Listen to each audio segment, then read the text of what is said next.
행복한 미래 정용실의 뉴스 브런치.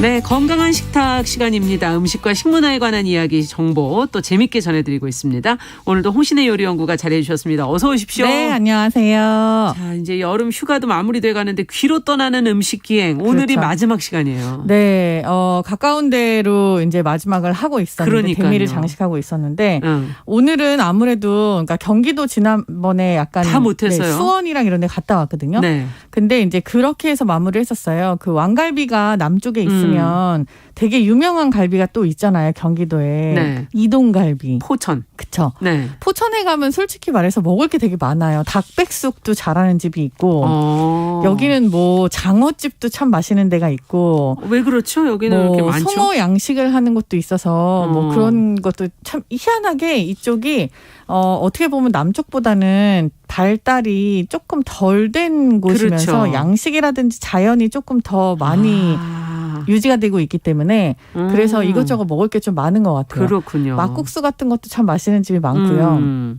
하지만 오늘은 이제 이동갈비를 설명을 드릴 텐데 네. 저 어렸을 때는 그 계곡에 이렇게 가면 그 갈비를 이렇게 쪼갠다고 해요. 그게 이제 갈비대가 크지 않아요. 이동갈비는. 이렇게 쪼개가지고 그걸 이렇게 끼워서 네. 그렇게 갖고 구워 먹는 그런 갈비들이 있었어서 네. 그 당시 한참 유행이었는데 지금도 사람들이 아직도 그 얘기를 하고 있어요. 예. 솔직히 제가 이제 누누이 말씀드리지만 이제 50을 바라보고 있지 않습니까? 근데 제가 어렸을 때라고 네. 하면 제가 이제 10대 때니까 한 30년 전 이야기예요. 그렇죠. 그때가 정말 이동갈비가 완전 붐업이 되는 시기였어요.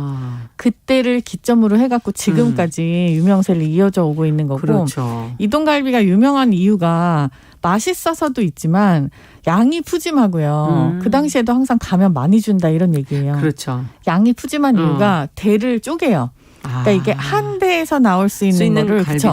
한 대 1인분 이렇게 안 주고 그냥 그걸 쪼개갖고 한 대여섯 개를 1인분으로 이렇게 주는데 양이 그래서 많아 보이고 그렇죠. 양념도 특별히 굉장히 달고 맛있고 맞아요. 그리고 이제 군부대가 있어서 여기가 사실 유명해진 건데 그 양만이 장병들을 위해서 고기를 그랬겠네요. 이렇게, 많이 네. 안 줄 수가 없는 그러니까 지역이네요. 수북히 쌓아주는 거를 우리도 일반인들도 혜택을 누린다. 그래갖고 이제 그 뭐 강가에 막 계곡에 이렇게 펼치고 그렇게 해갖고 식당들이 우후죽순 생겨나면서 이동갈비가 인기가 엄청 많아졌죠. 네, 정말 왕갈비하고는 그런 면에서 완전히 다르죠. 거군요. 네. 네.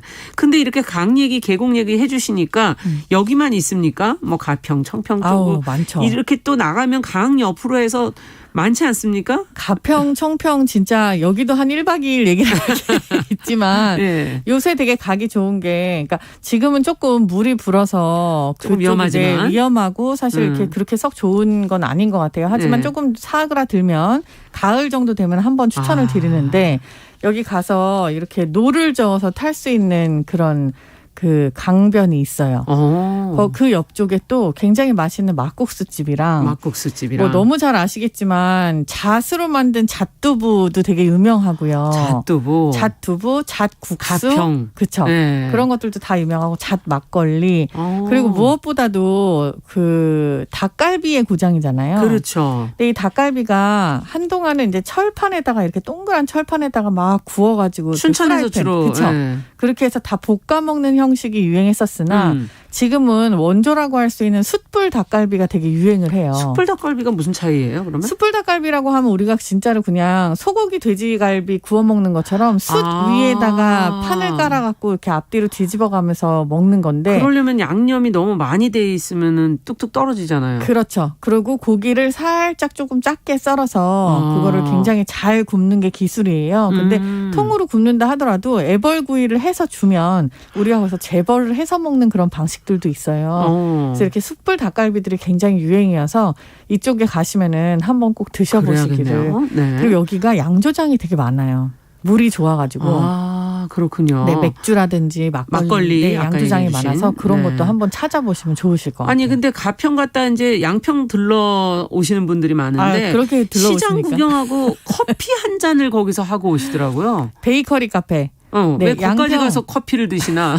여기가 베이커리 카페의 전성기를 맞았어요, 진짜. 그렇게 많나요? 많아요. 이 서종면 문홀이라고 들어보셨죠? 예. 근데 그쪽에 보면은 왜 장두서고 예. 굉장히 예쁜 강가에 고급 주택 단지도 있고 뭔가 좀 한국의 다른 이색적인 네, 분위기가. 이색적인 네. 그런 곳이에요. 근데 이쪽에도 베이커리 카페들이 많이 있고 큰 빵을 잘 카페들. 만드는 사람들 크고 작고 여러 군데가 있어요. 근데 대형 카페들이 이렇게 강변을 중심으로 해서 서울에서는 사실 이 정도 평수에 이런 정도의 기물에 네. 이런 뷰에 이런 걸 할 수가 없잖아요. 네. 한강에다 이런 걸 하려면 정말 몇십억이 들잖아요. 할 수가 없죠. 그렇죠. 근데 요거를 조금 적은 투자 비용으로 사람들이 어차피 이쪽에 놀러 오면은 찾아오게끔 만드는 굉장히 매력적인 장소를 만든 곳이 많아요. 그렇군요. 그래서 이쪽에 가시면은 이제 빵도 특화가 돼 있는 데가 있어요. 뭐 어느 곳은 크루아상을 잘하고 어느 곳은 롤케이크를 잘하고 뭐 어느 곳은 마들렌을 잘하고 해서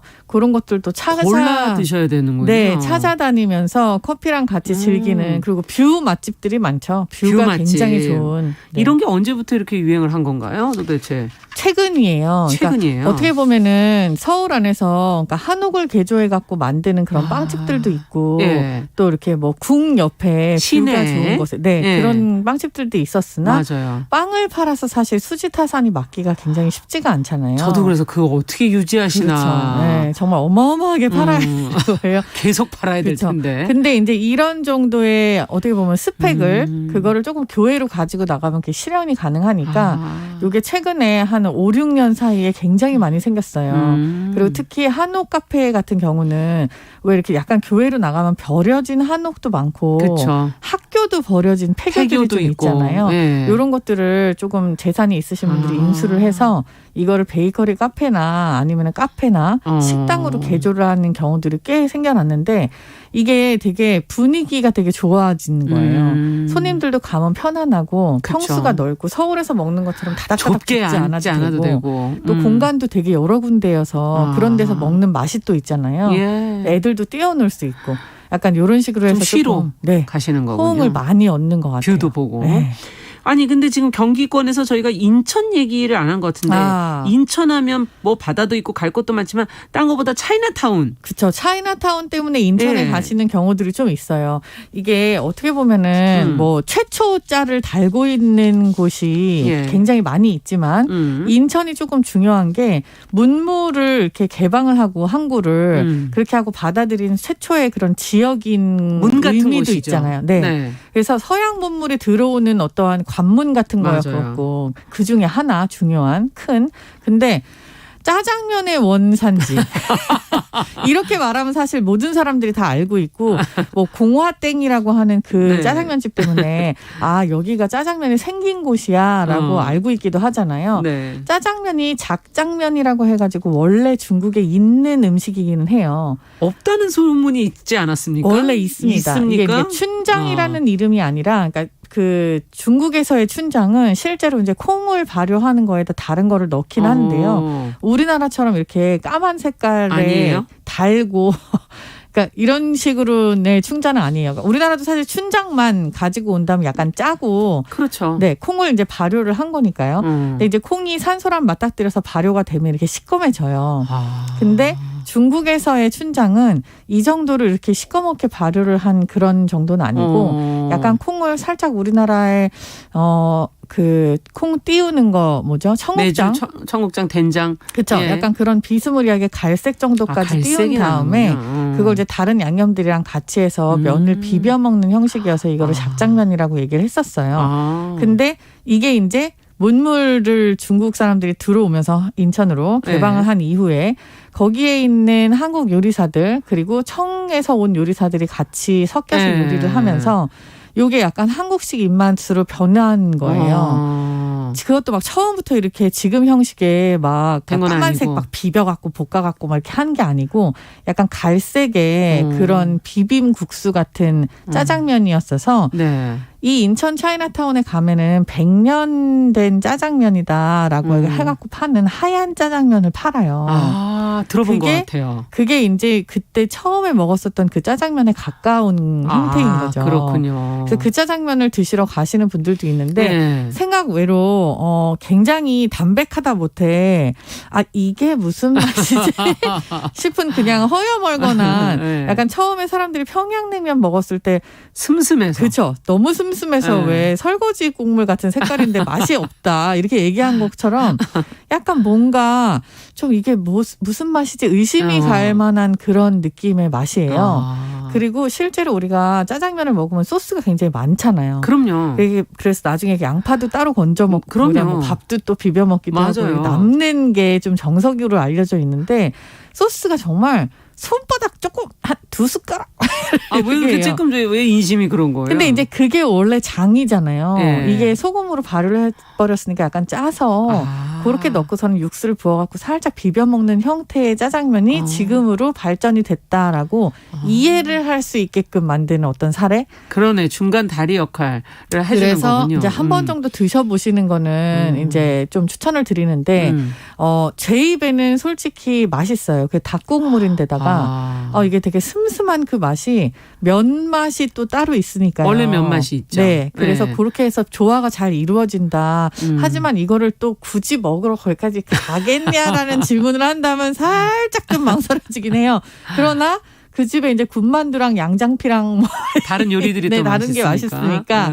그런 거랑 같이 시켜놓고 네. 한 번쯤 짜장면의 역사가 약간 이렇게 시작이 된 거구나 생각을 할 만은 합니다. 그렇군요. 그래서 차이나타운에 가신다면 이렇게 조금 오래된 원래 짜장면의 원조를 드셔보시는 것도 좋고 그쪽에 가면 또 중국 분들이 만두를 굉장히 잘 만드는 집이 정말 많아요. 그렇군요. 근데 만두도 이 차이나타운에 가면은 원래 중국에서도 굉장히 다양한 종류의 만두가 있잖아요. 뭐 딤섬이라고 그러나요? 그렇죠. 이제 딤섬이라고 하는 것들도 있지만 만두 형태 자체가 굉장히 다양한 게 많아요. 근데 약간 월병처럼 그러니까 전처럼 만들어 갖고 이걸 화덕에 붙여서 굽는 만두도 우리나라 차이나타운에 있어요.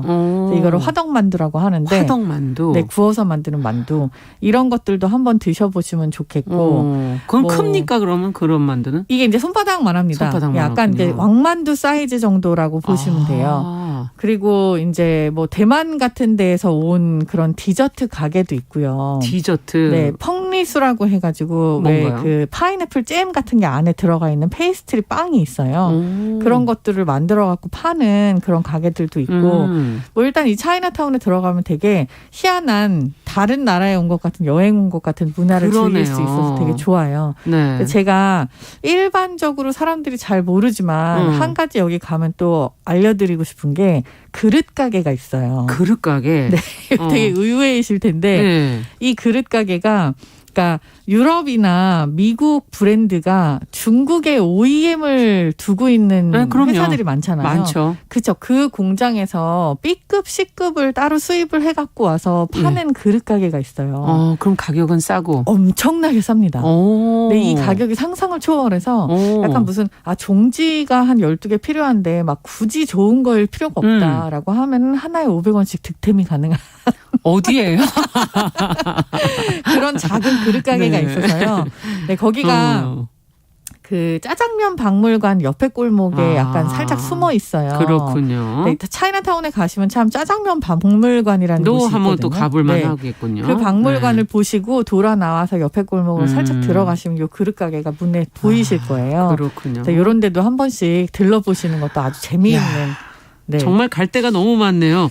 근데 우리가 이제 지역 음식 기행 이제 마무리해야 될 시간이잖아요. 그쵸? 귀로 떠나는 음식 기행. 끝으로 좀 정리를 해 주시죠. 인천 이야기를 아직 한 가지를 못한 게 있는데요. 그래요? 이 차이나타운 언덕을 넘어오면요. 여기가 이제 우리가 그 적들의 집이라 해서 적산가옥이라고 부르는 옛날 일본식 건물들이 쭉 있는 개항로 거리라는 곳이 있어요. 여긴 차이나타운에 속하지는 않지만 이 개항로 거리 안에 일본 문화가 있고 또 일본 음식이 있고 이런 것들이 우리나라 여긴 또 일본 음식이 녹아져서 아직도 살아 숨쉬는 그런 옛날 스타일의 가게들이 있고요. 우리나라 최초의 경양식 집도 여기 있어요. 계양로에. 아. 우리가 흔히 말하는 돈가스, 왜 함박스테이크. 그렇죠. 함박스테이크. 네, 그 다 여기에서 시작한 것들이 있고 네. 여기에 또 양조장도 맥주장조장도 재미있는 곳이 있으니까 계양로 이쪽으로 거리도. 한번, 네, 가보시기 바라겠습니다. 네. 네, 전국 일주일 이렇게 마쳤네요. 네, 홍신의 요리연구가 수고하셨습니다. 다음번엔 또 다른 주제로 저희가 네. 만나보도록 하죠. 감사합니다. 감사합니다. 자, 8월 15일 광복절에 보내드린 정용실의 뉴스 브런치 이제 마칠 시간이고요. 저는 내일 오전 11시 5분에 다시 뵙겠습니다. 안녕히 계십시오.